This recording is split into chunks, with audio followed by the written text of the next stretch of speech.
I go to elementary school classrooms and I ask the kids, 3rd or 4th, 5th grade, how many of you have been to Antarctica? And I get the doofus look. And I say, well, when I was your age, I was there. And then it's like the confirmed doofus look. And I said, well, I started reading about these things when I was your age. And in my imagination, I was there, and I was a very lucky guy.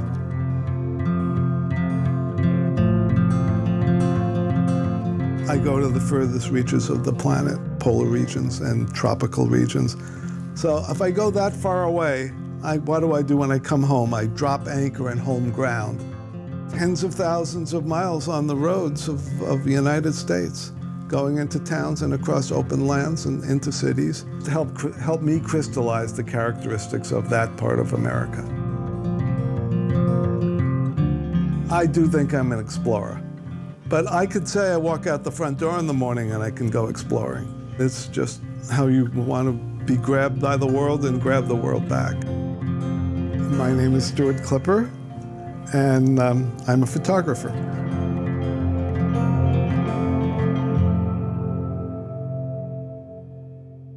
The camera that's more or less my flagship is a wide field.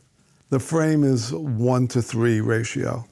If you want to call it landscape, I'm totally at peace with that. But it's just trying to get a handle on what the world's about and what's in the world and how we come to know it. It basically is a box camera with a wonderful lens on it and a very easygoing film transport system, no bells and whistles. When I go to very remote places, I feel better about having less apparatus in the camera. It gets 4 exposures in a row, and I reload this camera a lot. Imagine me doing this in Antarctica at about 12,000 feet at 35 below zero. This would probably take me over 5 minutes. Constantly warming my hands, making sure your nose doesn't drip in the camera, because you're never going to get that off the lens in a super cool camera. A little footnote.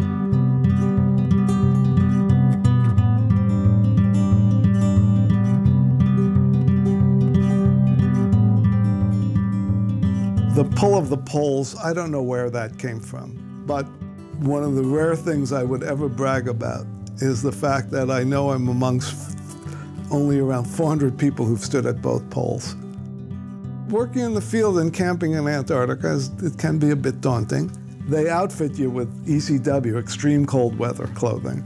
You fill your pockets with chocolate bars, and you keep some of your equipment under your parka, and your nose sticks out so you get a little air.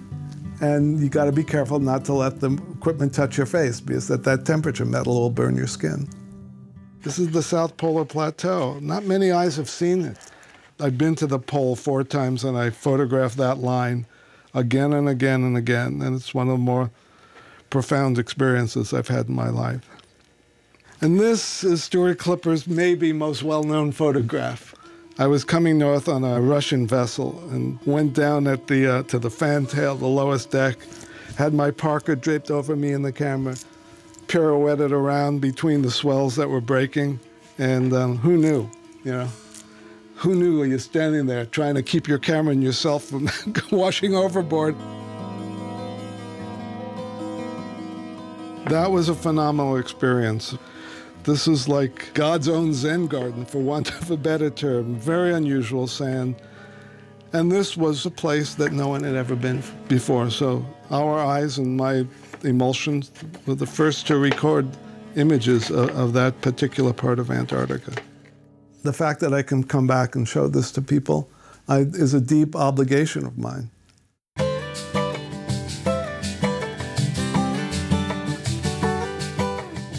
I grew up with a lens pointed at me. My dad seemed to need to encapsulate every aspect of my young life with the Bellows Kodak. somewhere around the 4th grade or so, 25 cents, a Wheaties box top, and a 3-cent stamp, I had a camera. And I've been carrying cameras in my life just about ever since. Well, if nothing else, I'm coming home with more pictures to put into my 4th grade geography book. And of course, the Mississippi River is going to be in that geography book.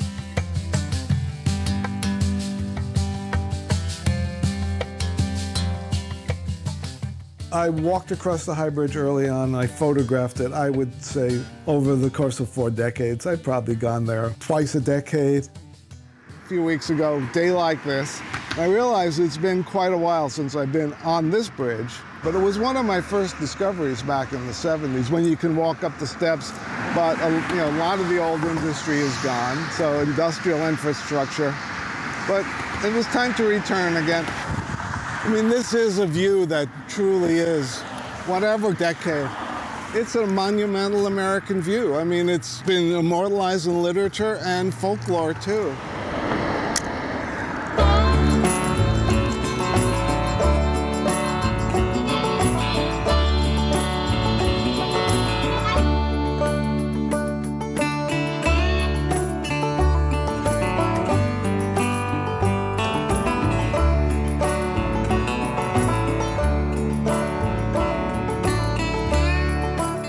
A major, truly significant part of my life work started around 79 or 80. I call it the world in a few states. That's a double entendre. The states I started looking in, now all 50 states, and just states of how we apprehend, engage the world, how we can formulate things in a frame.